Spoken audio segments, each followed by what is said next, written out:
Welcome, everybody, to episode 59 of BT Shop Talk. On today's episode, we talk about alcohol's effect on the body and the mind, as well as finish up with our top 5 male vocalists from the 1980s. With me is Nick, When Doves Cry Doling, and Jeremy. Oh, that's a good one. Loves a rainy night, Van Klompenberg. Welcome. You got the better one. Yeah, I think you got the better one. As long as a hit. I don't mind Prince. Yeah, he might have made the list. Well, how are you fellas doing? We're almost in the boys are back in town territory. Yeah, pushing it again. People are going to start to wonder about us. It's just I think that busy time of year, when you kind of shift from one thing to the next, you get out I think for me anyways, like Q1's always a big, like, get your ducks in a row quarter. Also kind of that part of life where you're figuring out what you're going to do with the summer with the family and stuff. So moving out of that now, and hopefully going to be busy, but scheduled busy instead of unknown busy. So that's good. Hoping you guys can carry this a little bit. I did a 4-hour lecture yesterday up at my old alma mater, so voice still a little tired. It sounds good. You sound crystal clear. Oh, inside though, it's razor blades. Absolute razor blades. What do you gargle with? Do you have like a Listerine? Are you a Listerine guy? Nectar or No, I drink a lot of coffee. I just try to burn it out. honey? I picked up some menthol lozenges before, and I was like, I'll pop some of those in, because last year when I did this, 4 hours was absolutely brutal. Like, I started violently coughing around like 50 minutes in, to the point where I had to coffee talk it. It's like, talk amongst yourselves. I'm like in tears because you're trying not to cough as you're talking, and then you just get to that point. So this year I was like, well, I'm going to do the menthol lozenge, pre-numb my throat, and I should be good. Left them in the car like an idiot. Yeah. Yeah. I've tried. What did he speak on? Pain science, mostly. Then get that into a little bit of treatment as well for more advanced pain patients. But it's still the first year, so I always struggle with that, because how much is too much? 4 hours is a lot, if I'm gonna be honest. But they want more treatment, but what didn't he drink through a fire hose in PT school? It's true. Yeah. I mean, there's not really anything you're like, wow, this is. Yeah. Thanks, Nick. I'm sure they've forgotten already. I never sat through one of Casey's terrible lectures. I can't classify it that way. I sure they hate it though, because I went to, it was 1 to 5, and I went to 4:57 was when I finished. So. I would have hated. They did hate that. Yeah. Oh my goodness. Yeah, I covered it all though. I hit it right on the head. Well, good for you. Proud of you, man. Yeah, it's fun. It's fun. Sure. It's a long day though. Like, I worked in the morning, drove to Grand Forks, presented for 4 hours, drove back, hit the gym, just stopped at the gym on the way home. I thought that was beat by the time I got home. Staying on the beast track. I like that. Beast mode. Yeah, it wasn't very beastly at the gym, but it was just, I guess, the mindset thing of I got to get to the gym. So yeah, you did it. That's you tackled the biggest hurdle. I mean, you overcame it. So yeah, as I'm going through here, been a little while. Excited to see you guys broadcasting from a different location than YouTube viewers. My fancy hotel in Albert Lea, Minnesota.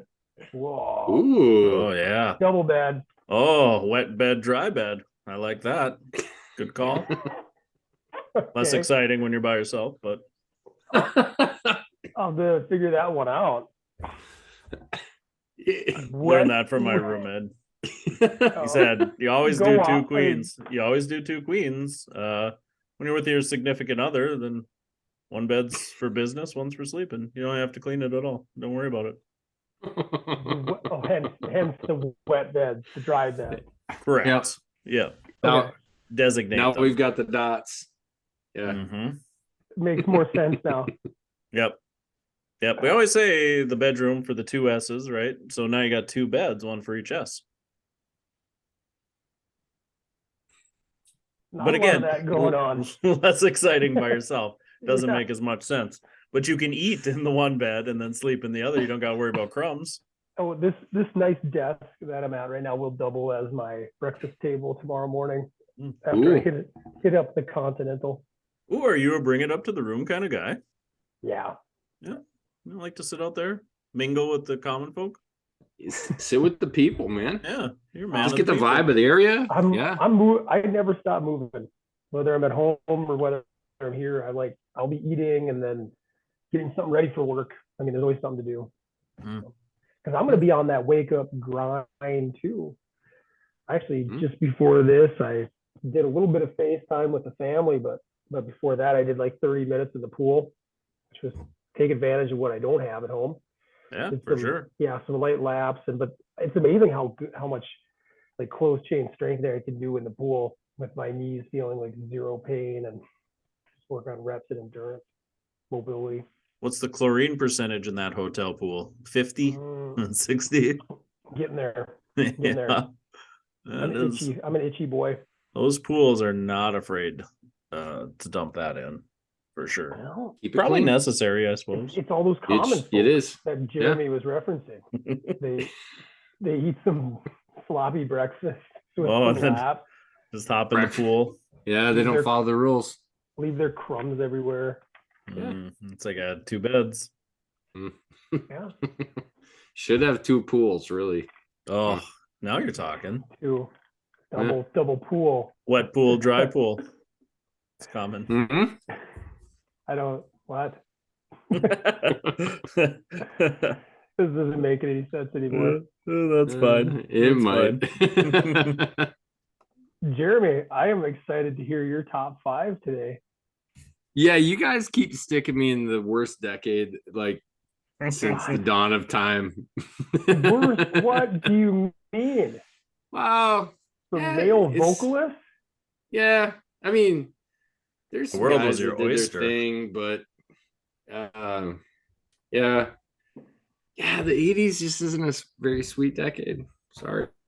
Oh, this guy! Listen to this guy. Man, I'm sorry. Best toys, best cartoons. I gotta say, best toys. I'll give you that. And best cartoons. Yeah, but everything else.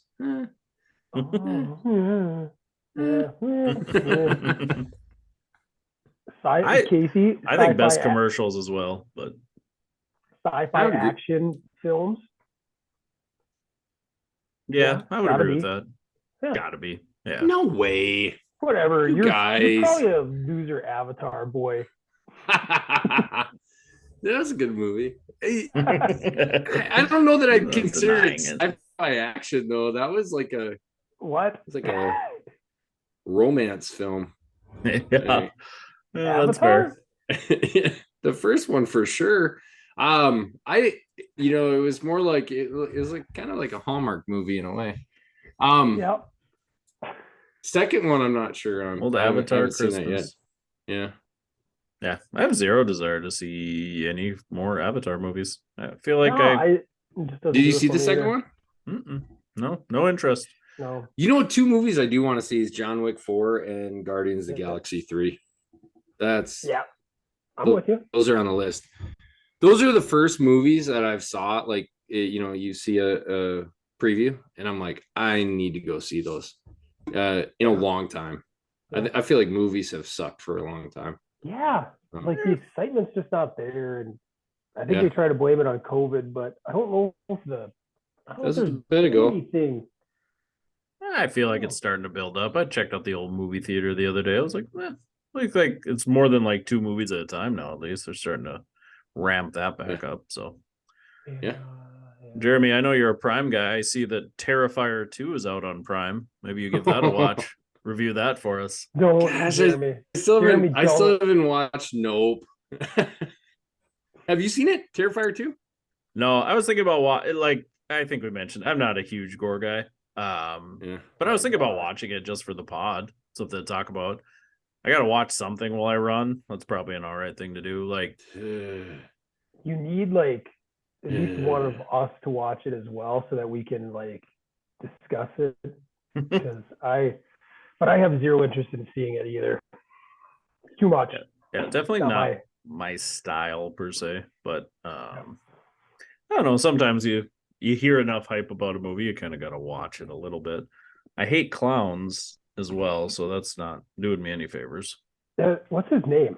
Is it Frank the Clown? Or? No, I don't think it's that. God, I just watched like a stupid thing on it, but it's art, isn't art, it? It's art. It's there you art. go.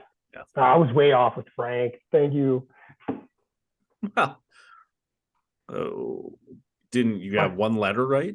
I had, yeah. Two, Art, I guess. Frank. Art, it's like Frank. an old man named. Well, that's fair. Monosyllabic. All right, you're connecting the dots. That's fine. I shouldn't have dismissed you so much. I just knew it wasn't Frank. Frank seems like a weird clown name. I don't know why. Just like right. a person's name. It was Art. I was wrong. Jeremy, is there anything really good on Prime that we should be checking out? Yeah, no, not anything that I've seen lately. Maverick was on there. It's still on there. It's like always in the top two. A certain male vocalist from that may make a. Now you're talking. I don't know.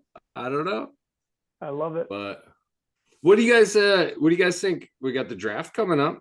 What do you think's gonna go on? Are we gonna make a big blockbuster trade for Trey Lance?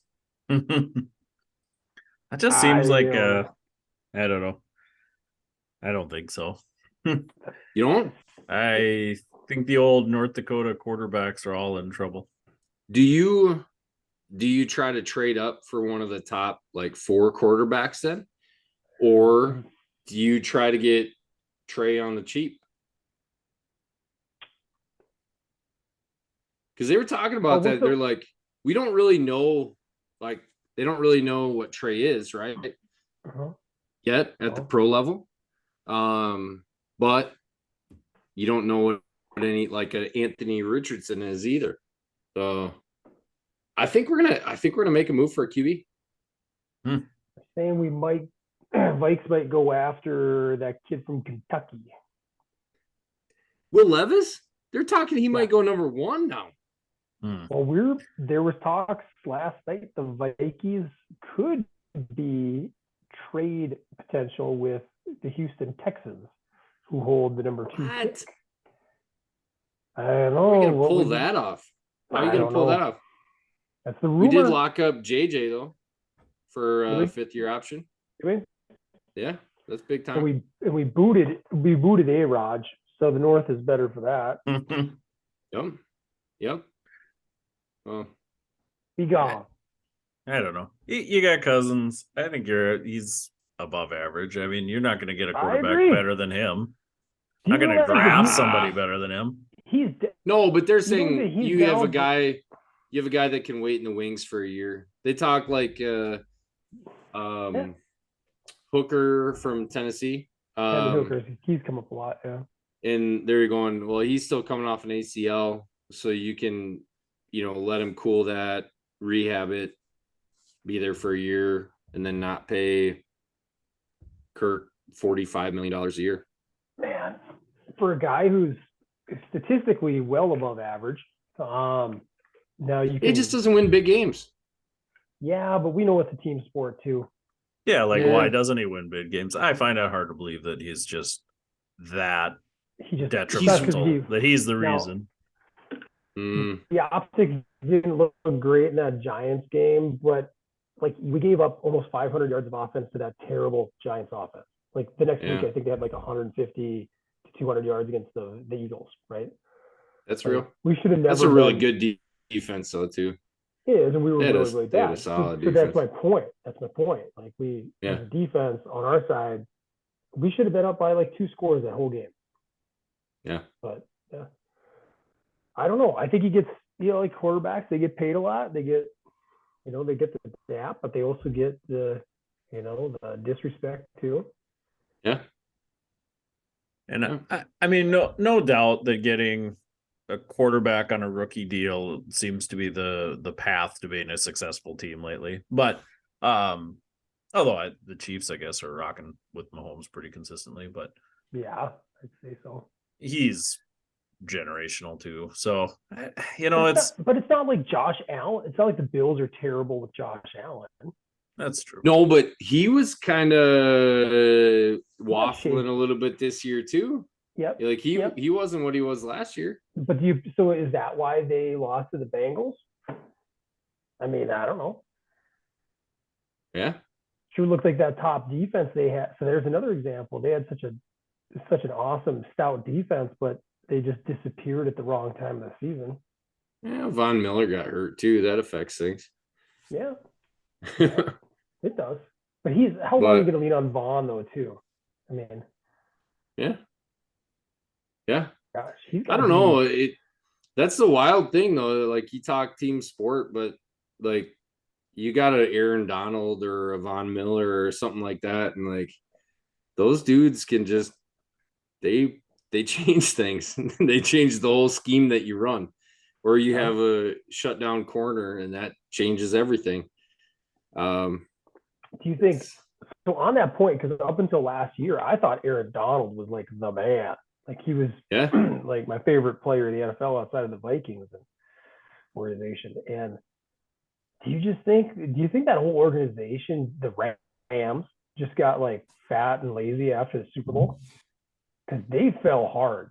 Like people are calling it, and Stafford went down, but Stafford was playing bad before that. Yeah, it wasn't exclusively that. Yeah. It's tough. Because then your offense can do things to take that guy away too. Yeah. And put pressure in other places. You can double every time, chip and double every time. Yep. But yeah, he didn't seem to be as dominant. No. I'm sure there's some advanced analytics that would say he still was, but there are some dudes though defensively that are just like Bosa, Nick Bosa. He's the man. Yeah, like Micah Parsons. I think Micah Parsons is super impressive. That guy plays everywhere and can be successful at like 5 different positions. Yeah. He's a freak. Solid. Yep. Oh. Yeah. So I don't know. So you'd be right, right? Round 1. Well, you really did a cool mic thing there.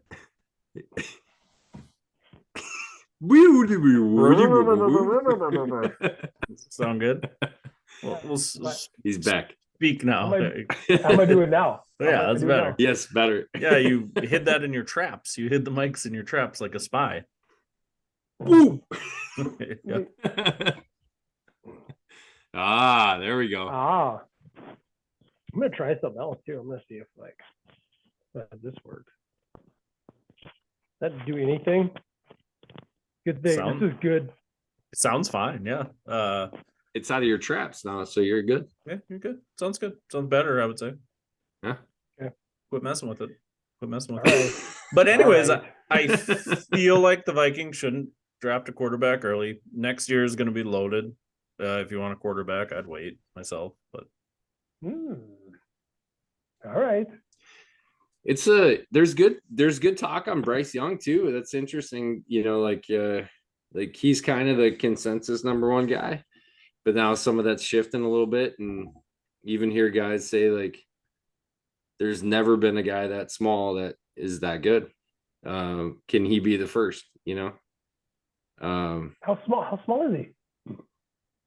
I don't even think he's 6. I don't think he's 6 foot. I mean, and he weighs like Kyler Murray. What about Kyler? Yeah, he was decent. For a year. Well, yeah. What happened to Kyler last year, guys? He's terrible. Once you figure out, if you could keep him contained and force him to throw more than 10 yards, he's not very accurate at all. 6 foot. They've got him at 194 pounds, which I feel like is probably a healthy estimate. Yeah, I assume he hammered some Taco Bell before the weigh-in or something to throw about 5 extra pounds on there. I feel like they That were talking classic like he move. was more like 195 or 185, excuse me. But I don't know. There are guys that are saying like, yeah, he'll be okay. He'll be an all-star. He'll be a franchise guy. But not gonna be the savior. I don't know. Okay. All right. I'll trust your take right now, your hot take. I don't feel like it's that hot of a take. Bryce Young at number one. The history of short NFL quarterbacks show little margin for error. Doug Flutie? Like, yeah. He's got his own cereal. He had a 38-28 record as an NFL starter. Winning record. Russell Wilson? Yeah, Russell. barely. Russell won a Super Bowl, but I'm not gonna give that to him. So Bryce Young. What a hater. This is Bryce. You know what we haven't addressed is this 6'8" bias you have. These short people. So this says that Bryce Young is 5'10". Oof. So that was a little short. 5'10", like, because even if you're 5'10", 190, man, I don't know, getting hit by the Bosas, getting hit by Aaron Donald, I don't know. Yeah. So, you might be onto something. Sorry, I'm biased. What does Kuiper think? Probably the same thing because we're just aligned. In tune together. Same hair. The whole he's got way better hair, but just frustrating. I feel like there's it's zero gambling, accountability anymore in the draft. Like draft reporting. Oh, sources say so, and it's all garbage. Like, yeah, 9 out of 10 people say he's going to go number 1, or 9.5 out of 10 people say he goes number 1. Like, it's so rare that doesn't happen. Mm-hmm. Yeah, I don't know. I agree with you. These guys who would never have to really cite a source, and yeah, like the guy for the Vikes who always comes up on Twitter is Darren Wolfson, and they're always like, "Oh, per Darren Wolfson," it's like come up 7 or 8 times every other week. It's like Dalvin Cook's going to be gone. You know, they're like Vikings are shipping him. Vikings are going to do this, and then he ends up staying. Mm-hmm. But I just saw again tonight. They're like, expect the Vikings to part ways with Dalvin Cook on draft night. You know, per Darren Wolfson.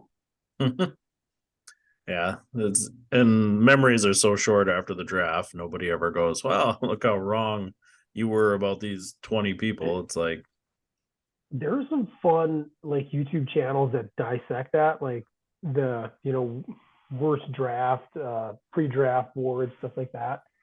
I haven't really watched any of them at depth because they get long. You look at them and it scares you away. You click it, it's like 55 minutes long, and I'm like, I don't really feel like watching that deep of a dive into this, but they're out there. I think everybody in our generation grew up kind of sick of hearing the Todd McShays and the Mel Kipers, do what you're saying, like make all these predictions, but then never doesn't matter. Like 2 weeks from now, everybody's like, who cares? Yeah. And I feel like they're pretty accurate too, like because I feel like GMs feed them info, right? Like it's like a chess match, right? Like whether it's real information or disinformation, like, oh yeah, we think Will Levis sucks because we're hoping he drops to 9, instead of goes at 3, I don't know. Yeah, because then every now and again you get the drama. You get the Johnny Manziel who could go number 1, and then it's like, okay, maybe he'll go number 3, and then he just keeps like dropping. And yeah, that's the exciting part. I'm still gonna watch. I'm gonna watch. Are you gonna have any alcohol when you watch? I might, no matter how detrimental it may be to my body. That's the $1 million question. How detrimental, and is it worth it? What's in that cup, Mr. Nick? What do you got in that cup? Oh, root beer. Cream soda or root beer? Is that diet? It's 0 sugar. Ooh. Which, wow. What a nice little lead in. Yeah, perfect. What So you we got figured in to that cup? Yeah. Yeah. This is what do you guys got? I got 0 sugar root beer. Well, I'm not gonna say because I feel like you're gonna judge me. I'm not the judge at all. I have The 0 judgment. tiniest can of Canada Dry ginger ale. No, I'm not saying. People can wonder. That is kinky. I like it. Bit of that in it. Ooh, Yeah, I mean, a little you primer. dirty swish, Julian. That's good. Well, yeah, we just figured to keep it in line with our recent trend in covering general health wellness. That maybe another topic that it caught my attention last year. I don't know how much you guys keep up with Andrew Huberman's podcast, but the neurobiologist from Stanford, he's run the Huberman Lab podcast. Is a pretty popular one out there, and he's pretty well renowned, pretty well respected. Takes fairly neutral territory with a lot of his topics. And last year, this is where it brought to my attention. The number 2 podcast in all of 2022, the second most streamed podcast, was the Huberman Lab podcast on alcohol effects on the brain and the body. So I'm like, wow, okay. And there's been a lot, I think, more of a kind of a more recent, very recent social trend of people like coming out as like, well, I kind of stopped drinking, or I gave it up for certain periods of time. And you guys, I think both of you guys are probably familiar with, you got like dry November, or excuse me, sober October, maybe dry January. Dry January. Yep. And things like that. So I'm like, well, I might want to dig into this just a little bit. And we have listeners out there who haven't really heard much about, what it actually does. I mean, we grow up and we experience it knowing that it certainly has some detrimental effects on our health, but to what extent and, what they are. I figured it'd be fun to cover that. Yeah. Yeah, I mean, no surprise to longtime listeners, partaken in a little bit of alcohol in my day. So rocking the hills. What? Yeah. The years I remember. So yeah, I mean, it's a good conversation because I will say, like, some of the worst health times of my life have been more alcohol involved in them. So and as a guy who had some liver trouble, non-alcohol related, but definitely feel how important that sucker can be. Is such a main factor, and I'm sure pancreas probably took a hit too some of those times. So I think it is a valid, because it's like anything, you see research to justify it too. People always make, well, a glass of wine a day is good for your blood pressure, or things like that. It's like yeah, but there's like a million other things that are probably better, if you're going to use that as a reason to drink. Yeah. And probably fooling yourself a little bit. But yeah, if you're somebody who is going, I suppose the way you justify things, or the way a lot of us do, is like, well, I'm going to drink anyway, so I might as well do the least detrimental one to my health. And here I can justify it, rationalize it. But at the end of the day, I mean, alcohol itself, ethyl alcohol, is a poison to the human body. It's just in what percentages you can consume, safely, gradually over time. It is, I believe it's. What's in? Go ahead. Oh, go ahead. No, go after ahead. you. I interrupted. I interrupted you. Doctor. Yeah, and I believe one of the issues is, we grow up learning in school that it crosses the blood-brain barrier, and that's how you get that drunkenness effect. And I've kind of learned along the way and doing some of this research that it also affects, part of why we have blackouts, grayouts, because it crosses the blood-brain barrier. It has kind of a slight predisposition to approaching the hippocampus, which is kind of where our memories are stored. So I thought that was kind of interesting. Makes a lot of logical sense. Same thing with focus and attention. The prefrontal cortex gets affected as well. So all things that make sense when you're trying to do cognitive things when you're drinking, it's more difficult, more challenging. And then obviously it has motor effects as well. So a lot of different, brain attributes, but most of those things I believe they say are reversible. If you abstain for periods of time, it's not permanent damage that necessarily takes place. Yeah, I think where you run into some of the permanent damage, definitely more liver based and neuropathy based from what I've seen. That stuff's a little harder to reverse. I've always found that interesting about the liver, right? The liver's regenerative. You can cut a liver in half and transplant it into somebody, and there's a likelihood it'll grow into a fully functional liver. Yet if you scar it up with alcohol, like in cirrhosis, it doesn't heal itself up. So it's very interesting alcohol's effect on it that way. Liver's trying to purify you. Yeah, and then just the neuropathy that comes with it, damage to the nerves that you get from it. Alcoholic neuropathy. One of the common signs you look for, right, is what asterixes. So what they call it. Yep. Fancy, you bend your hand back and it shakes. Liver flaps. Liver flaps? Is that what you called it? Yeah. That's what it is called. It's actually Asterixis? Yeah. That's how I always pronounce it. Potato. Yeah. So I would find it hard to believe there's much research that says that part's reversible either. Just because we know that, whether it's alcohol-induced neuropathy or things like diabetic neuropathy, damage to those small nerves is really hard to reverse for whatever reason. The neuroplasticity of the brain is obviously a different structure altogether, but then again, sometimes they say there's certain concentrations and acute consumptions, overconsumption, you can have irreversible changes, which obviously you're going to know then if you went too far. So fairly interesting there. One thing that I found very interesting in this, and let me know if you guys have ever experienced this as well.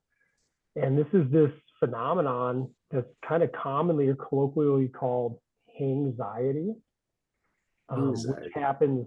Hangxiety, which is a direct effect of the alcohol's effect on the body to have a heightened increase in cortisol levels from your adrenal gland. So it typically happens when you're hungover, or even more frequently, like post hangover. So let's say you had a lot of fun Saturday night, you're sleeping it off Sunday, doing your recovery mode, and then you wake up Monday morning and you feel maybe perhaps more anxious than you do normally when you're dry. And that's an effect because cortisol has been heightened in your body, and you're going to react and adapt to things at a much different mental state than you do normally. So that was kind of interesting. Have you guys do you feel like you've ever experienced that? Anxiety. If I'm gonna be honest, not consciously the worst. I have brutal hangovers, so if that happens, I mean, I'm in bed anyways. I don't have any anxiety. I'm sleeping that sucker off. So, but following that, like, I got to get back to the real world. Can I concentrate? Can I function? Yeah, probably hard to say. I haven't, I'm gonna be honest, since I've been a physical therapist, the amount of time I've been hungover is pretty low. Just has never felt important to me since I started. I shouldn't say important, but I was talking about this with the patient the other day. Like, I have a hard time not performing 100% if I can at work, like especially self-induced like that. So if I'm gonna go out, it's gonna be Friday night, and I'm gonna be pretty good by Monday. Like 2 full days to recover. And yeah. Stuff, right? Yeah, just because people are paying not only for the service we provide, but also there's some value in my brain functioning correctly. So I don't get a lot of anxiety because I don't put myself in that position. Maybe because I would feel anxious. I don't know. I think maybe more guilt would be my driver than anxiety, but Yeah. Let's be honest, Casey Hansen at 75% still ain't bad. Still ain't bad. Oh boy. So Yeah, give it up to God. You can yeah. do all things. You Jeremy, how lead, I about shall you? follow. Yeah, no, I don't know that I'd say consciously anxious, but maybe. I don't know. Like that's hard to say. Like, maybe. For me, I feel like I have. I feel like I Yeah. have moments where even if it was, even if I feel like I'm stone sober, fully recovered, and in case you said like the guilt that maybe comes with it, it's like maybe a combination of anxiety and guilt. That's like maybe I should be more grown up than this, right? I should have maybe I took it a smidgen too far this last weekend. Maybe at a Twins game, 30th anniversary celebration. Maybe Oh, hypothetical situation. I see. And then suffer on the ride home. So that part really connects with me and makes me consider it deeper. Those effects and reflect on certain situations. Yeah. It's interesting. And the other thing, the other area is obviously, like you talked about the liver, but then also your gut, everything from your esophagus down your stomach to your intestines, and the effect it has on your microbiome, which is, deleterious as well. It's kind of interesting. It can also regenerate under the right, circumstances, situations, the right foods. Yeah, if you give yourself the opportunity. I was thinking about as we were talking about this as a topic too.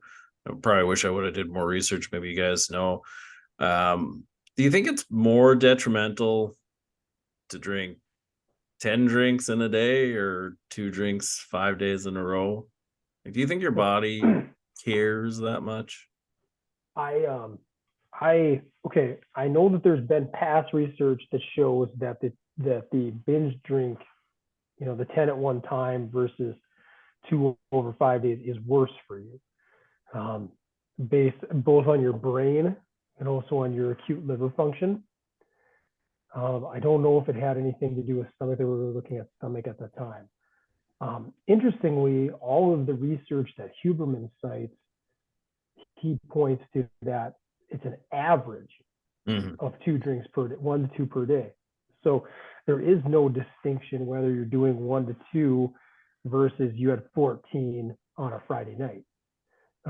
That's how people are. It's like the overall average, and how you get there is very different. So at least one of the takeaways there is there's more research needed to help determine that. Yeah, but I just there think were from studies that really poo-pooed the binge part a lot worse. Seems interesting from a society standpoint. I think, like, at least people I hang out with and through the years, wouldn't think anything about going and tailgating, going out afterwards and consuming 10, 12 drinks in that day. But yet if we had a friend that's like went out every night and had like 2 beers at the bar for a week straight, we'd be like, man, that guy's got a problem. Very interesting. Same amount of alcohol consumed in a week's time frame. But it's like idea that you can't go a day without drinking. Versus, wow, yeah, it's a Friday night, man. 12 beers on a Friday, that's normal. It's just what you do, so it's interesting. Societally too, they were, there's a lot of poo-pooing over the years about, do you drink by yourself, right? And that's, sociologically, it's like you're doing it just to, I guess, imbibe yourself and change your state of function, which is a big yellow flag, red flag on behavior. Wouldn't you say you are when you're with friends too? Isn't that the point? Could be, yep. Could be. But it's been an interesting shift. Like the whole dry January came about in 2013 in the UK, I believe, was who pushed it.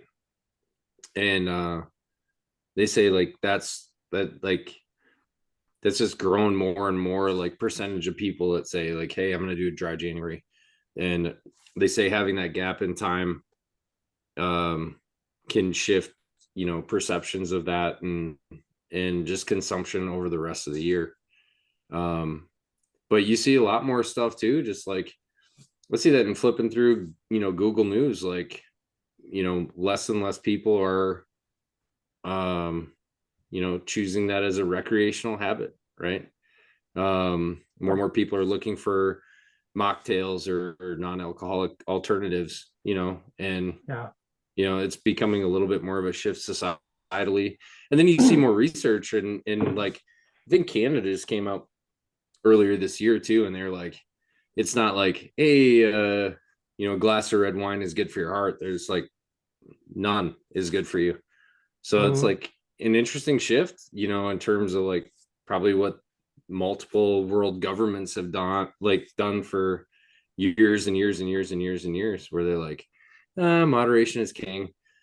But then I come at it too, and I'm curious on on the societal part of it too, where you say like, not that that's the only way that people can connect, but in a world where more and more people are isolated and lacking, social interaction, and they talk, mental health is becoming a bigger and bigger and bigger thing, right?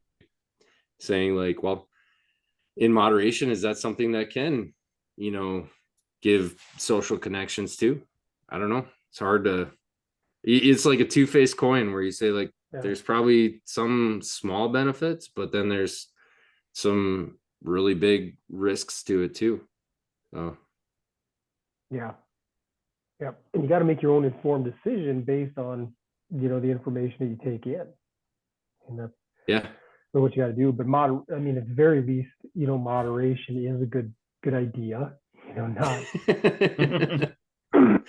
I think we all can acknowledge past experience aside, like we would not recommend, hardcore binge drinking and drinking to the point of intoxication. I mean, that's obviously it has adverse effects, and we don't want to talk about it because it doesn't always feel good to talk about it. No, for sure. And it might create guilt and shame, but that is the truth of it.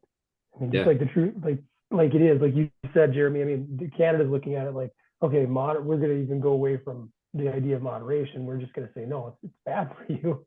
Because it's like alcohol itself, ethyl alcohol is like a poison to your body. And the reason why the liver gets attacked is that's the place where it needs to be metabolized.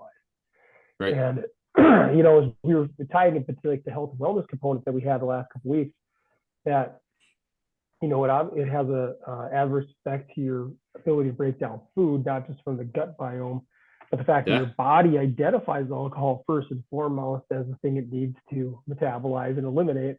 So all that pizza you ate or shoveled in your mouth before bed, that's going to make you even longer. What's that? Well, I needed two larges. 2 large pizzas. It was very confusing when I ordered it. It's not going to take you like 4 days to break it down. Luckily, I did not put any alcohol on top of those 2 larges. So that was metabolized instantly. I had a food hangover, if nothing else. But my liver probably was just as beat up. Did you have anxiety after that? Not until I saw those people in the elevator later. Oh, you're the pizza guy. How'd your 2 pizzas go? They were fine. Okay. They were good. Don't worry about it. Mind your own business. Press the emergency button on the elevator, and I pried the doors open with my hands and just jumped down the shaft. It was all I could do. It was all I could do. So tough. This is my stop. But and not just from a health and wellness, chronic pain's another area obviously I have a big interest in, and alcohol is used so often for pain management, and it's such a poor choice. You mentioned the blood-brain barrier. We know with chronic pain, we increase the permeability of the blood-brain barrier, one of those byproducts of how your body responds to constant barrage of nociceptive input. And so now your alcohol is getting more to your brain all the time.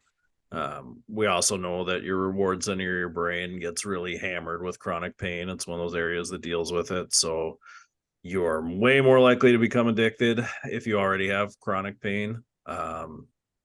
So now you're adding a pretty addictive substance onto it. So then we talk about peripheral neuropathy. So that nerve damage in your hands and feet, we see that as a byproduct, typically of chronic pain as well. And now you're adding alcohol onto that. And there's actually research that shows when you're coming off of alcohol, that actually gets worse. So if you're trying to detox, you're going to see an increase in hypersensitivity, which can drive you right back to the bottle. So that's tough for people too. And actually some of that increase in hypersensitivity, even after you've detoxed from alcohol, remains. So that can be tough for people, tough to swallow. They'll quit drinking and kind of have this elevated pain that doesn't go away even after they've sobered up. So that's kind of a bum deal. I mean, the research on why is still new-ish. There's only mouse data available on that, but so I'll be interested to see if they can find a way to reverse that. That's what they're working on right now. Pharmacology is trying to find a way to counteract that effect. So for those people that hurt and drink to make the pain go away, it's really a poor choice. Pain medicine as a whole, we've talked about many times, but alcohol really is not going to help you at all in those cases. So that's a tough deal. That one's tough. I always thought that was the hardest thing working in the hospital, like in the ER, was your alcoholics. Because they come in obviously drunk, but you kind of what a drunk person looks like. You see, you've been to parties, you've been drunk yourself. They come in just completely plastered, but they're functional, kind of. I mean, they can move and talk, but and then to watch them go through like detox was so hard to watch.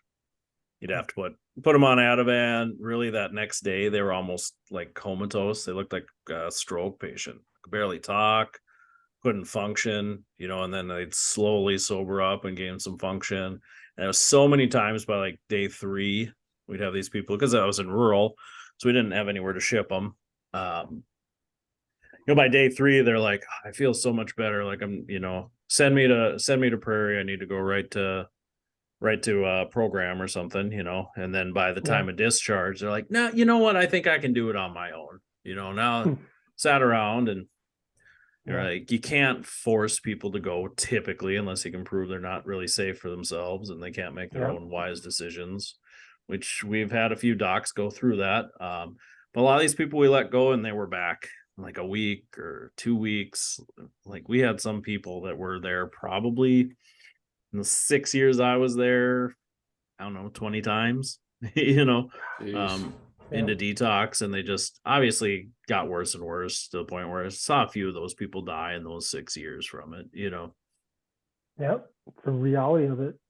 And it's so hard to, because you're limited in a hospital on what you can do with people. You can't force people to change.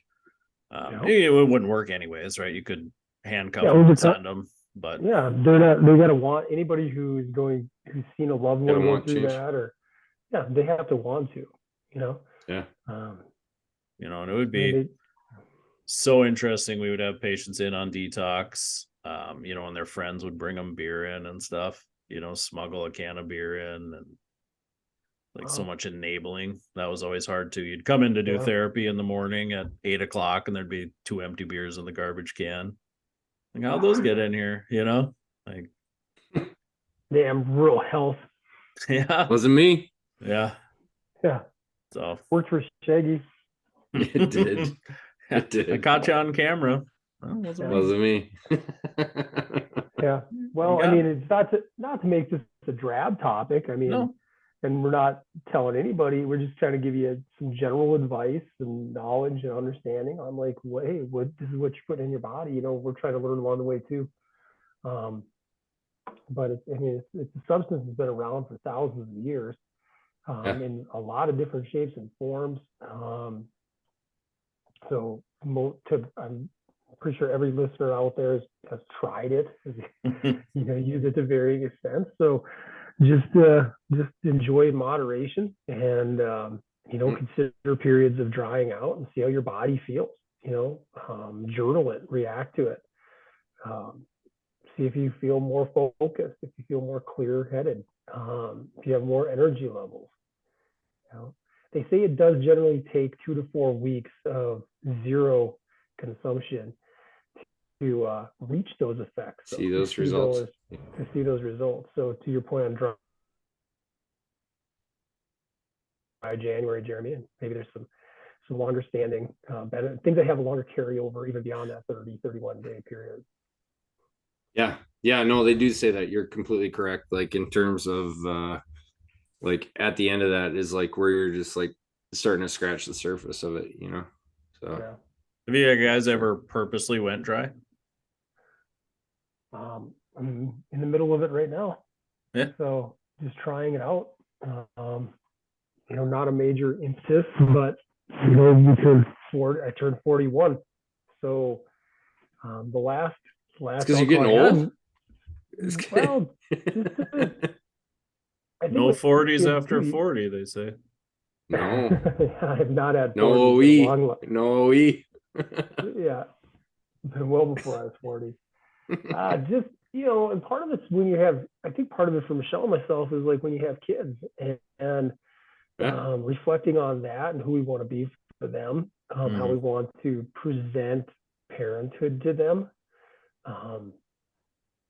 And it's not, like we said, we're not having any false machinations about it being like always and forever. We're just going to see how long we go, how we feel. You'll feel great. Yeah. I can't imagine you'll feel worse. You'll feel great. Well, I'm on week 3 and I feel pretty good. Generally speaking, my diet just in general, because I'm traveling more, has not been as good. I'd like to clean that up concurrently and see where this thing can really go. But overall, I feel pretty good, sharp.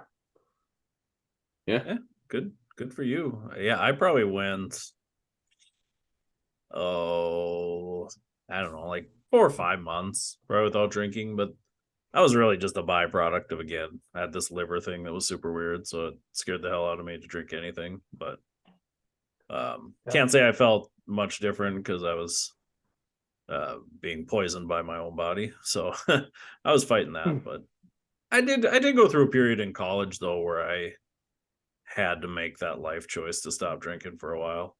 Probably did, I don't know, half a year maybe. Did you still wear jorts? The jorts never looked better during that time. Yeah. You lost that natural jaundice glow that you have, but it still look good. Yeah, which is nice. The jaundice tan. Yeah, it's a different look. I was like that dude from Sin City, the Yellow Man. So they called him. It wasn't quite that bad.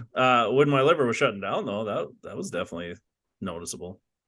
Yeah, it's a scary deal, man. The original year. I can't imagine. Yeah, so I did feel great in college when I did that. I mean, it was so interesting because I also realized how bad like cigarette smoke was, because this was back when you could smoke in the bars still. So I'd still go out to the bars, but I would just DD, have a Diet Coke. And I would feel almost as bad the next morning as I did when I used to go out drinking from the smoke. It's like, oof, that secondhand smoke is a real deal. Yeah. Not for expecting mothers to worry about. Yeah. Everybody should. Oh, you're right. And I bet it would affect a really good vocalist's chops. Oh, make you pretty gravelly, but that's maybe what makes you a good vocalist. I don't know. Nick and I have argued about what a good vocalist is in the past. So I am curious to see how you judge this list based on how you went with your female vocalist list. So I'm curious. It's all just the crisp best singers in the world, or you actually had people you want to listen to. Ooh, you're muted. I don't know what you've done. You know what they say COVID about faux pas. Curiosity. What did they say? Yeah. Killed the cat, right? Oh, I thought you had a cool saying. Oh, No. yeah. No. All right, Cool. let's roll into Yeah. our top 5 male vocalists from the 80s. You want to take us away, Jeremy? Maybe I'll take us away. I think I'll be middle ground, maybe. Okay. My list is terrible. Yeah, I don't think it's terrible. I just don't. It can't be terrible. It's not that terrible. I bet our lists aren't very far off, Jeremy, if I'm going to be honest. You know, when you break it down, I think, and we'll see, but I think the cream rises to the top in the 80s, and then there's a lot of muddled after probably the first like 2-3. We'll see. We'll I'll be see. curious. All Yeah. right. We'll see. Anyways, my number 5, and Nick will be mad about this because he already mentioned body of work in the 80s, and this person only had one album in the 80s, but holds a special place, even for me. Not necessarily the style of music I like, but I really appreciated the vocal talent is what stood out with this for me, and it's Sebastian Bach, Skid Row lead singer. So just a banger album. I think that was like 89. 89. Skid Row came out. So, but as far as like hair bands, glammy rock type stuff, kind of on the edge. Skid Row was maybe a little heavier than some of the stuff, but it was just a very clean voice. He could scream, he could sing soft. I think great vocalist. My number 5. I think he might be classically trained, if I'm not mistaken, but I should have did more research on that. So you're right. They didn't really fit the glam. They were kind of tween. They were harder than glam, but not like thrash. And their second album, Slave to the Grind, is a lot heavier. But he's fantastic. I can't disagree with you there. Awesome range on Sebastian Bach. It was just killer. I remember you showcases the whole thing. Yeah, you get it all. Jeremy, I think you'd enjoy his work. He's like 6'7". He's a very tall man. I believe he's really tall. Yeah. He would make it as a quarterback in the NFL. He could take a hit. He'd be a first rounder for sure. Yep. Oh, that's a good one. Yeah, very good. My number 5. Well, I can go number 2 because my list is trash and I don't have near the insight that Nick Doling will. We'll cover you. So much. Good. My number 5 is the aforementioned Kenny Loggins for his work on Top Gun. This is a pure case of recency bias after watching Maverick. Hard, but not man, to. It's hard. I mean, what a song! Danger Zone. Come on, let's go. So yeah, and I don't really have much more than that. That's my That's your number 5. That's my number 5. Yeah. He is the soundtrack king. I mean, very good at that. He had some other, he could sell out some tunes too. Maybe not have more on that later. My number 3 might be coming in a little earlier. I don't know how you guys have ranked, if at all. But did you say number 3 or number 5? Excuse me, number 5. Okay. I'm not trying to jump the shark. Not trying to. You're too dry. You're too dry now. Your brain's too sharp. You've already had this conversation. You're living in the future. So far ahead. Yeah. No, my number 5, fantastic lead vocalist, fantastic solo vocalist. I think he emotes passion when he sings, particularly as he hits his crescendos. But also can showcase some love and romance, and it is Phil Collins. In my number 5 spot. I think as he crescendos up and gets a little growly, gets a little angry. He's good. He's good.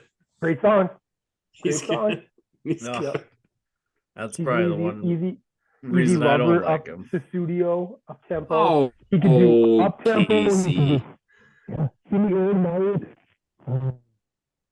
It's in your traps again. It's in your traps again. We've entered trap The microphone land. is in your It's traps. that my chlorinated traps are itchy. That damn chlorine. Yep. So yeah, my number 5. Yeah. Yeah, I think a lot of people would agree with you. I just didn't like his style. If I'm gonna be honest, him and Peter Gabriel both didn't really do much for me. Similar to me, kind of a similar sound, and They started in Genesis. Correct, In yeah. Genesis, yeah. yeah, and I felt like I don't know, just never held it for me. Oh, the light works now. Light worked. It's just based on sunlight from outside, huh? Oh, look how blown up you are for you YouTube followers. Look how jaundiced. Now I look jaundiced. Yeah, you do look like me, circa like 19 or 2018. Yeah, my number 4, man who's got a velvety smooth voice. Just he can sing a fun song, he can sing a love song. Probably doesn't rock out too hard, but I think just from a pure smooth sounding front, I really enjoy his work. It's George Michael, both in Wham and solo. Careless Whisper, Last Christmas. I mean, he's got faith. A lot of good hits. Yeah, there's just something about him. Lost in his voice, lost in his eyes, lost in his hair. Yeah, complete package, man. You talk about that style of music. I don't know. He's one of the tops for me. So yeah, George Michael. He's very good. Yeah, lots of good stuff with JM. Clear and concise. I don't know what else I can say. I mean, I don't necessarily enjoy him maybe with some of his other stuff he did outside of music, but he was a pioneer for the gay community, which was awesome. You know, you're judgy. So I shouldn't say judgy, but like being caught in a bathroom, a public bathroom, like some of those things he could have done better. Even Elton John. He's human. He's a human. John got all angry with him about that because he's like, you're making gay people all look depraved, right? Yeah. So I see what you're saying. Depraved. Yep. I believe that was the word that Sir Elton That's just because used. he's a sir. That's Elton. Depraved. Held to a higher standard, Jeremy. He's being judgy too. Yeah. Me and Elton John. My number 4, I can't say anything that Nick didn't say. My number 4 is Phil Collins as well. In the Air Tonight, come on. That song, if that doesn't move you, Casey, you're lying. You're lying to yourself. He don't care anymore. It sounds like a robot made that song. I'm not into it. Oh. How about what am I thinking of? Separate Lives, Groovy Kind of Love. Anyway, he's saying it's slow. If he got up on karaoke at Rooters, nobody would enjoy what he's doing. That's not true. Whatever. Take a look at me now. That's not true. Against all odds. I'll go back. He was a we I was a expect hater, retraction next so week. I can't say I listened to his catalog and prep for this because I didn't in any way think he would be on my top 5. So maybe I'm missing out. Yeah. Hater in the house. We expect a retraction next week. You're not gonna get it. Well, that's my number 4. More from a pride standpoint. This is a fun little pattern that Jeremy and I are on because we're a little inverted here, flip flop. My number 4 is Kenny Loggins. Oh my god! Ooh. So he's actually, but more than Top Gun though. That's where I'm going. This is totally me nerding out because I'm going to go into just 2 songs that really showcase him are more slow songs that he did. So he did the main theme to the Sylvester Stallone arm wrestling movie Over the Top. It's a great movie. Great father-son movie. Yeah. Father-son song, right? Meet Me Halfway, just fantastic. And he really showcased, like, I think of him as a vocalist in this song he had called Forever. I think it was in the later 80s, was not on a soundtrack, but he just belts that song out. And I'm like, okay, so Kenny could also really sing too, but then he had a lot of fun. He had fun music too that can't really argue with. Danger Zone still gets you. Don't lie. Gets you. I like the song. I just don't know if I like the song because the vocals knock it out of the park for me. I guess It's a total package, as you said. It's a with feeling. George Michael. It's just a feeling, man. I'm lost in his hair and his aviators, just like Okay. you were with GM. Yeah, that flow. It's fair. My number 3, rock guy. That's definitely more my style. This artist got one of the largest ranges, I believe, of any rocker of all time. Even though you might not believe it when you hear him. Gravelly, unique voice, probably one of the more unique voices from that era, and it's Axl Rose. Yeah. Again, super unique voice. Initially, you wouldn't think he's like a great voice, but then when you listen through the range that he goes through, you're like, oh, I guess he can kind of cover it all. I believe if you look through his catalog, it's one of the larger ranges of any artist. So, But they say, I have heard that before. Yeah. That he could hold a note. mm-hmm. Yeah, he does a lot of interesting things with his voice too. I mean, you can listen to definitely that first album, Appetite for Destruction, and a lot of different sounds in those songs. It was not that typical. Everything kind of sounded the same. That was popular at the time. So, Then GNR Live, also in the 80s, slightly different sound, but definitely showcased his vocals better on that. Like the second half of that album. It all sounds the same to me. Oh, you just I wait. don't know. Maybe I can win you over too later. Maybe. All right, my number 3. I'm not gonna say that they did their best work in the 80s, but there were a couple tunes. I went with Steven Tyler from Aerosmith. Yeah. He got like a little bit of Walk This Way, a little bit of Dude Looks Like a Lady. I believe both those came out in the 80s, but I would say that as a band, it's probably the 80s were probably a little bit more of a dry period for them. I felt like 70s were a little bit better, and then 90s a little bit of a resurgence, but maybe not. You can you're welcome to your opinion. But that's what I'd say. No, that's my number. That's my number 3. I actually think that. Well, I think 70s Aerosmith is the best era of Aerosmith, but I think from a vocal standpoint, for sure, he sounded way better in the 70s. Yeah, and they could because he was rock. Like they could less rock. alcohol went through him at that time. But it was 80s, progressive.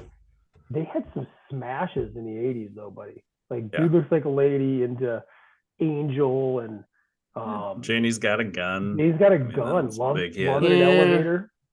Loving an Elevator. I mean, Walk This Way was their resurgence, but I would say the 90s was where they found that pop sound that really drove them through into the 2000s.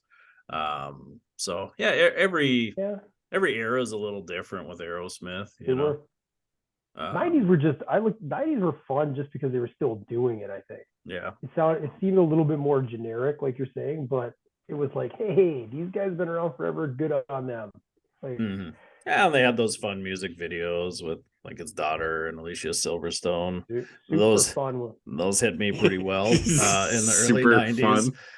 Yeah, I watched those after Silk Stockings. Yeah, similar brand for sure.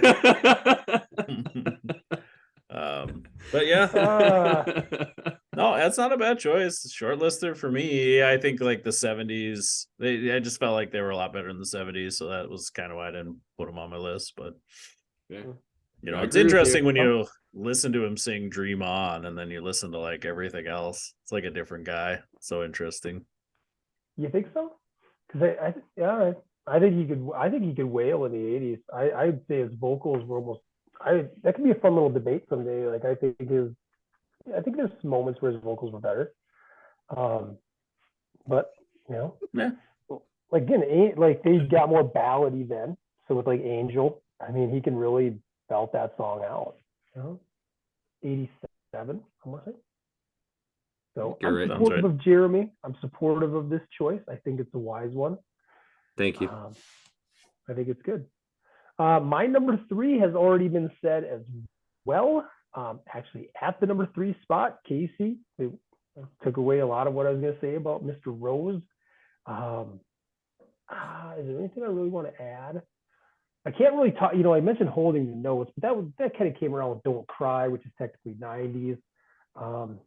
But his ability to kind of go with that kind of Chicago-y Al Capone style swagger with some of the songs, but then reach the high octaves. Yeah, he had amazing range, and he was like the quintessential frontman, as we've covered before. So. Yeah. Just to think of going from like Welcome to the Jungle, The Sweet Child of Mine, to something like Mr. Brownstone, is all over the place. Yeah. And then I'm going to lean into the ballads for the vocal piece of it, like Patience. I mean, he does a pretty good job with Patience. Huh? Yeah, good singer. What Some would say maybe about? the third best of the 80s. They all sound the same. I'm standing up for you, and you're laughing at my number 3. I'm not laughing. It's good. It's good. All right. My number 2. I don't think you need to say a lot about this person. Everybody's probably saying a song. A gazillion records sold. Everything he did sounded good. It's Michael Jackson. My number 2. So silky smooth. I mean, you think George Michael? He's got a good voice. Michael Jackson. Yeah. If you're gonna take a last name, first name, flip them. I mean, you can't do better than those two. So yeah, Michael Jackson. I just his songs are awesome. He kind of owned the 80s. I mean, yeah. Everything he did. I mean, even he had so many hits in the 80s. It's crazy. So that's my number 2. I can't say anything that not everybody in the world doesn't know. So hard to argue. All right. We won't then. My number 2, also kind of on the 80s as well. It's kind of a toss up between my 1 and 2, but it's Prince. Prince rocked it, man. You get them. I get a little bit of Minnesota bias too, but Purple Rain, Kiss, When Doves Cry. I mean, he's good. He was smooth. I don't know. I'd put it in that same category. I don't know that I can say anything that everyone doesn't know already. So Prince. Yeah. Good choice. I mean, good calls. These guys both are shortlisters for me. I guess Whoa. Shortlisters. Neither of them make it. And man, maybe wow, yeah. Well, because it's number 2. Really, and this is where it's fun to talk about how do you categorize this thing, and I categorize both of those guys more hipster. I'm sober. 80s hipster. I'm more boring now. Yeah, they were way too popular to make Nick Dolling's list. Yeah, I can't. They can't be on my list. It's not the popular. It's that I view them more as like overall performers. Yeah. And the whole picture. Like Michael could dance. More like the total package of all that stuff together. But as a vocalist, is it going to be Michael Bolton? Is that your number 2? No, he was more of the 90s guy. Different list. Dang it. Different list. And same thing with Prince. I'm with you, Jeremy. I love Prince's music, but I can't say as though his voice really like carried any single song. It was he sounded his music sounded so unique. It was such a fusion of everything. It was just awesome, but he's got a weird delivery too, where he was, I don't know, it's like he was intentionally unique. trying. Don't call him weird. He's unique. Yeah. R.I.P. R.I.P. to both of them too. Not R.I.P. to my number 2. Oh, still alive, huh? I just guy's still alive. Guy's got a voice like butter. It's Michael McDonald. You're not going to beat Michael McDonald. Oh man, I keep forgetting. He's a hipster. Whatever. How often is that Michael McDonald Christmas album playing in that house? Guy is amazing. All day, every day.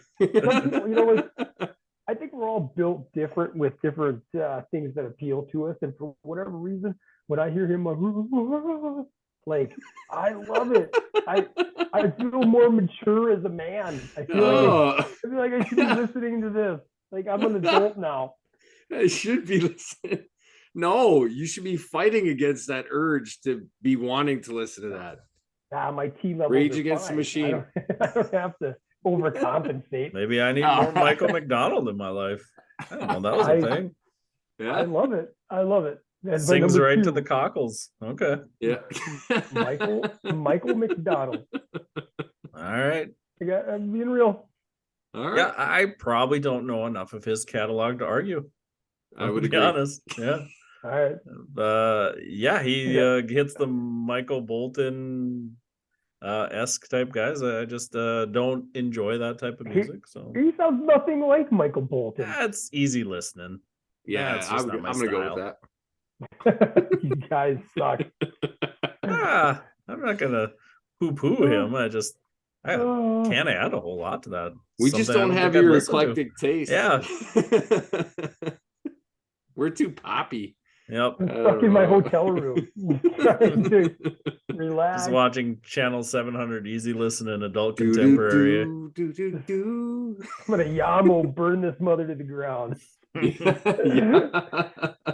Oh, all right. My number 1. Cool voice, unique voice. Probably not a whole lot that's ever gonna sound like him again. Freddie Mercury is my number 1. Yeah, just love. Again, the range pretty solid. The volume, he could blast it out like nobody's business. That arena rock-esque sound that's pretty hard to reproduce. He didn't just sound good on albums. He could reproduce that sound anywhere, anytime. So you knew he was a really strong vocalist. Guys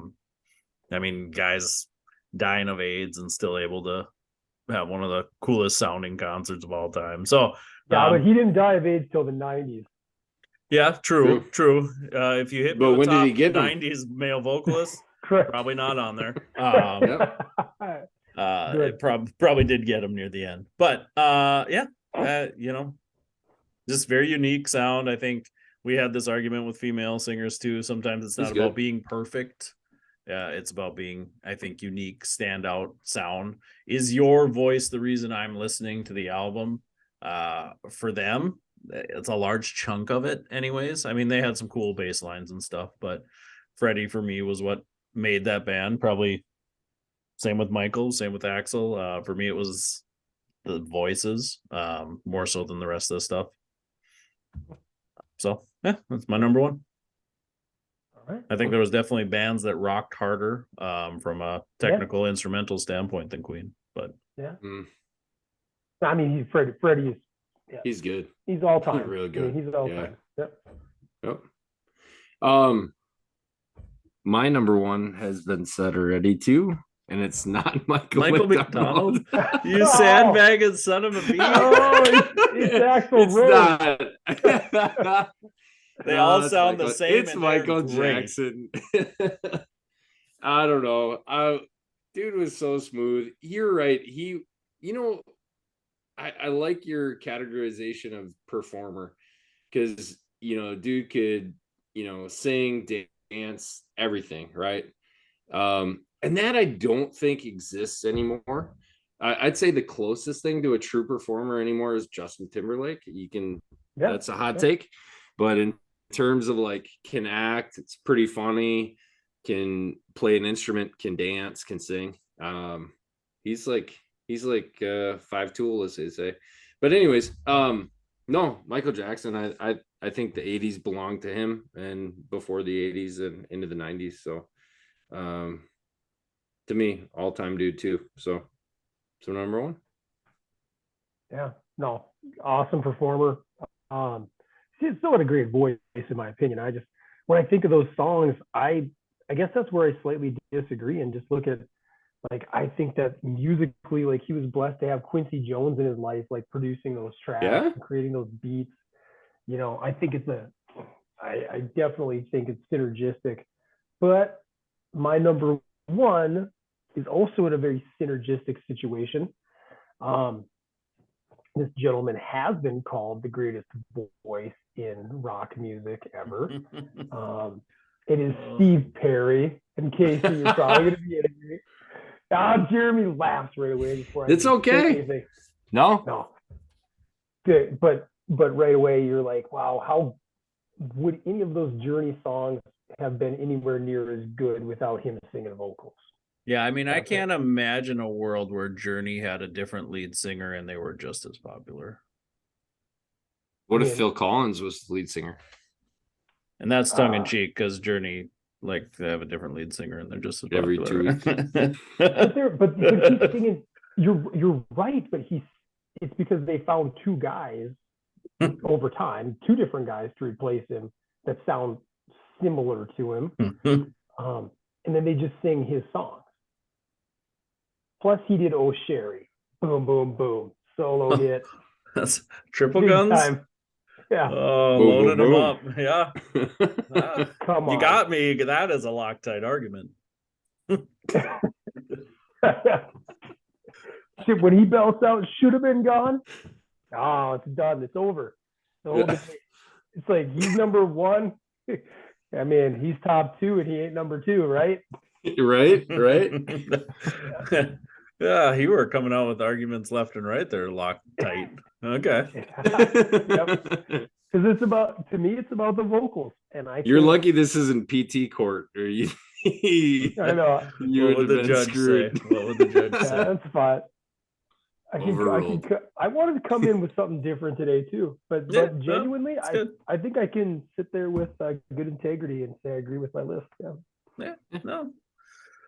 Yeah, I guess it's probably similar to that argument we had with females too. You know, I think Steve Perry, for me, he's a great singer. Don't get me wrong. But again, probably one of those, like, you could go on American Idol or The Voice and find 30 other people that can sing clean music well, you know. Yeah, it's just there was nothing unique for me about Nick his doesn't voice. agree with that. Yeah. Overruled. I Overruled. actually, let me say I do agree with most of what Casey said there, but I think that's Most. where we're at. I know, but I think that's where we're at culturally, anyways. That whole American Idol and The Voice phenomenon is all a byproduct. What are they singing? They're going on and singing like classic hits that somebody else was renowned for, and they're trying to they're really just trying to kind of ride those coattails, so to speak, into their own level of fame and stardom. You know, I think that we're like in this nostalgia. We said this before too. We're a nostalgia generation, and I think the generation below us is also kind of based into that as well. Every generation has it to a point, but we're just so immersed in it. So yeah, dude, I'm a big, like, I love on Spotify, New Music Friday. New music that comes out sucks. Like our ability to create new content sucks. Like movies, music, and I don't know if it's because there's so much out there, but like how many movies are remakes or kind of a retake on the same story? Like it's just, I don't know. Like we're in a spot where like maybe AI will help. We're in a spot that is struggling for new content. I think. I also feel like I really believe that from the mass media standpoint, whether it's news or whether it's entertainment, like we are in a period of time in which there's like an effort to not make things enjoyable, not at the same level. And if you were just making something fun to enjoy it, it's like, you're frowned upon as an artist. Yeah. I don't know. Interesting take. Yeah. Be a deeper dive on another pod. Yeah, it's pretty hefty for 4 minutes after our time. Where it's the overrun. This is where we gotta have a paid subscriber service. Like, This is the after show. Yep. OnlyFans. Not that kind of after show. Pay Jeremy $10 a month. Yeah. Well, to hear Nick talk about the overrun. That's what do they call that? Right, Casey? Patreon, right? Oh yeah, Patreon do that. member, Yeah, we could have different levels. We'll do it If you're based pick- on Jeremy's height, like the knee level. Well, maybe we shouldn't go that route, I guess. No, we could go because you guys aren't the same height, right? We could have a Casey, Nick, and Jeremy level. Okay, yeah, like that. Nick and we're not too far off, are we? We're not far off, and then there's It's You're quite a gonna- large gap from the bottom 2 two to levels, and 1. then you're gonna be the cream of the crop. Yeah, $10, $12, or $48. $48. Yeah, Yeah. yeah. There we go. We've We can never make met some- us in I'm real always- life. Think Casey and I are dwarves, and Jeremy's just like an average man. Yeah. Who would have known? Yeah, I'm always looking for a new project. I can figure out how OnlyFans works. It's always interesting. I it's probably a bad character flaw though, but I enjoy doing new things all the Was it- time. So Isn't that some of wasn't that in the news though a few months back that is now going to be taxed? Like previously it wasn't taxable really? income, and now it will be. yeah, it'll be interesting because like my 6-year-old son, almost 7-year-old son it's quite easy now to like have like a Yeah. streaming We're talking channel. OnlyFans. Let me clarify. Streaming What? channel, right? Like, What? and I assume if OnlyFans is going to get taxed, then streamers are going to get taxed for that kind of stuff too. I would think. I don't know. So I was looking down that route of how to stream more, anyways. So curious how to Yeah. monetize that. So I think it's a different era. We're living in a completely different era of technology and how you can use Whole it new for world. you, or Don't you dare shut your Yeah. eyes. don't Yeah. do it. You can miss a lot of pages. That's true. Well, and then you find out that like anybody can do it, right? mhm. I mean, Well, yeah. if people want to see you, and I know there's been at least two teachers in our country who've been like dismissed because they were busted for their OnlyFans pages, and school is like, no. Yeah, I think Yeah. people forget that the internet's forever sometimes when you do that stuff. I mean, Yeah. you Yeah. get a lot of 18, 19 or 20-year-olds doing that stuff, and it's like, oof.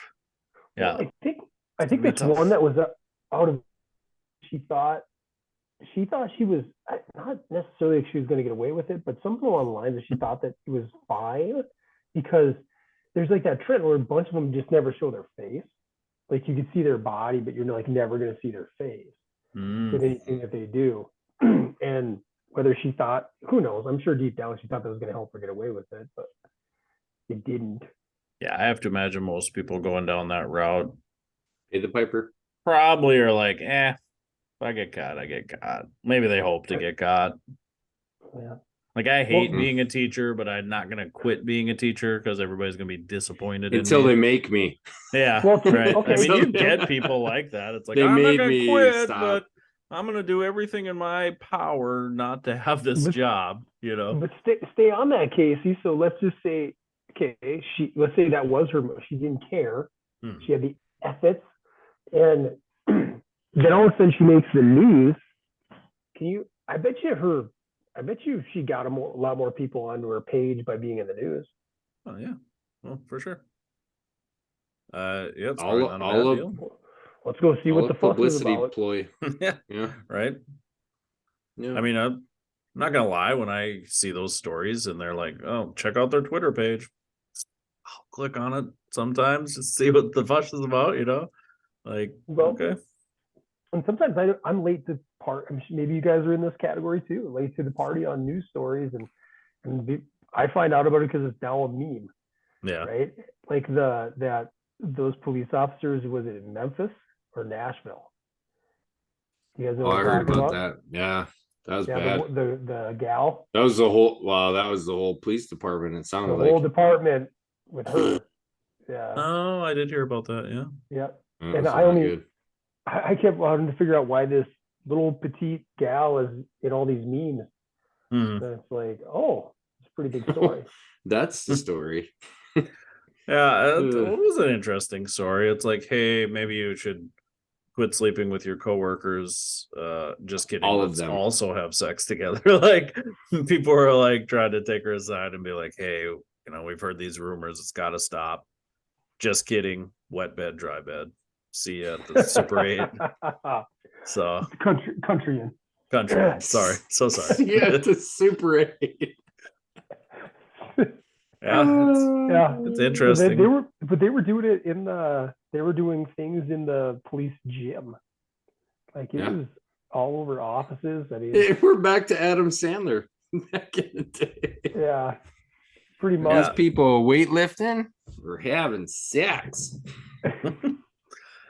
Yeah, I think that there's got to be a piece of that where you almost want to get, because I mean we just had that with teachers here in Fargo too, where got caught having sex in the school. You know, Really? it's like, really, you're gonna have an affair like on the cameras, like the janitor Like, caught him.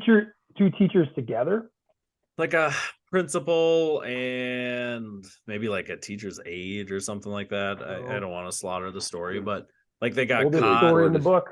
Got caught like making twice by the janitor. Like there's cameras all over the school. You know, like what did you think was going to happen? Like why not the country inn and suites? Like why in the school couldn't teachers contain lounge? that passion when you're in the school.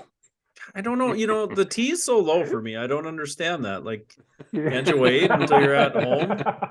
You're just sitting around watching HGTV. 80-year-old Casey. Yeah, like a nightcap, as they say. That can wait.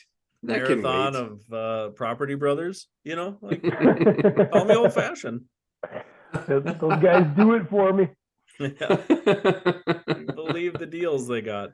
Oh, let's go to bed. Yeah. They were way on. They were way under budget. Yeah, it's unreal. All right, let's finish her out. See you in the morning. You know, like that's okay. You know, you don't have to be going behind a couch in the teacher's lounge or in the poor janitor's closet. He's got to clean in there. Yeah. Well. Anyways, that concludes episode 59 of PT Shop Talk. As always, hit us up, ptshoptalk@gmail.com. You got lists, guests, suggestions, hateful remarks. Check us out on Facebook. Check us out on YouTube. You want to see Nick's light bulb go on and off multiple times during this. It's very exciting. It's back on. Oh, he's back. Yeah, it's slowly fading into the darkness. Check us out on Twitter as well to get notifications on new episodes, stuff like that. Until next time, I'm Casey Hansen. With me, as always, Nick Doling, Jeremy Van Klompenberg.